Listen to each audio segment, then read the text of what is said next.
सोना खरीदारी पर बनाए नियम। केंद्र सरकार ने बदले नियम।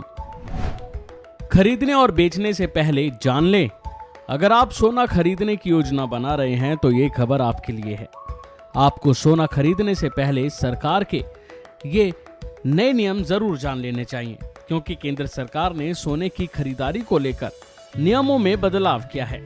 ये वो नियम हैं जो हर किसी को जानने चाहिए, अन्यथा बहुत नुकसान उठाना पड़ सकता है। तो चलिए आपको बताते हैं कि वो नए नियम कौन से हैं जिनमें बदलाव किए गए हैं। गोल्ड की हॉल मार्किंग को लेके भी कुछ डिसीजन है कि मार्च के बाद जो है विदाउट हॉल मार्किंग के प्रोडक्ट नहीं बिकेंगे। तो मार्च के 31 मार्च 2023 के बाद जो 4 डिजिट का HUID हॉलमार्क के रूप में यूज़ हो रहा था ज्वेलरी में, अब उसको बिक्री नहीं किया जा सकेगा और जो 6 डिजिट का अल्फा न्यूमेरिक नंबर है उसके साथ हॉलमार्क ज्वेलरी बेची जा सके। केंद्र सरकार ने सोने की खरीदारी को लेकर नई हॉलमार्किंग को अनिवार्य किया है, जो कि 1 अप्रैल से लागू होने वाली है।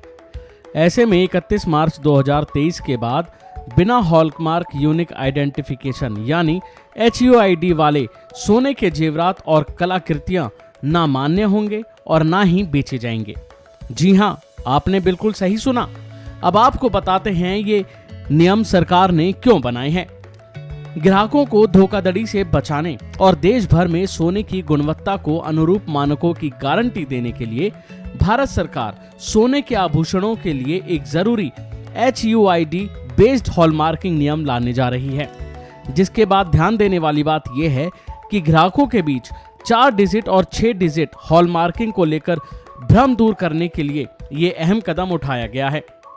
इस नए नियम के अनुसार 1 अप्रैल से सिर्फ 6 डिजिट वाले HUID आभूषण ही मान्य होंगे, यानी 6 डिजिट वाले ही नंबर चलेंगे जिन्हें आप हॉलमार्किंग कहते हैं, जिसके बिना सोना और सोने के जेवरात नहीं बिक सकेंगे।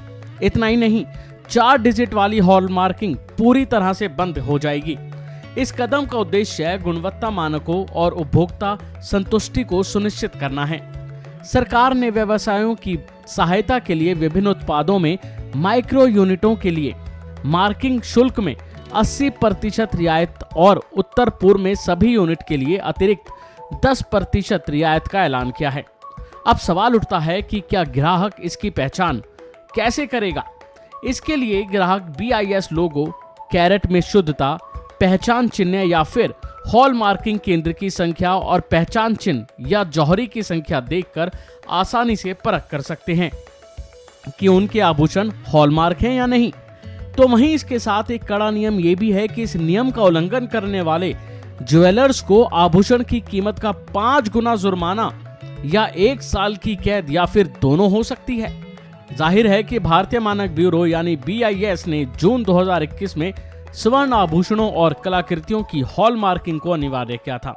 अब 1 अप्रैल 2023 से ज्वेलर्स केवल 14, 18 और 22 कैरेट के सोने के आभूषण और अन्य सामान बेच सकेंगे जो उनकी शुद्धता के लिए BIS द्वारा प्रमाणित किए गए हों। मालूम हो कि हॉलमार्किंग यूनिक आइडेंटिफिकेशन यानी HUID नंबर से ज्वेलरी की शुद्धता की पहचान होती है। ये एक 6 नंबर का कोड होता है जिससे सोने की सारी जानकारी मिल जाती है। अब बता दें कि सोना एक ऐसी चीज है जो हर कोई खरीदता है और अब उन्हें इन नियमों के बारे में बखूबी जानकारी होनी चाहिए कि सरकार ने उनके लिए क्या नए नियम बनाए हैं। अभी के लिए फिलहाल इतना ही। खबरों में बने रहने के लिए देखते रहिए वन इंडिया हिंदी।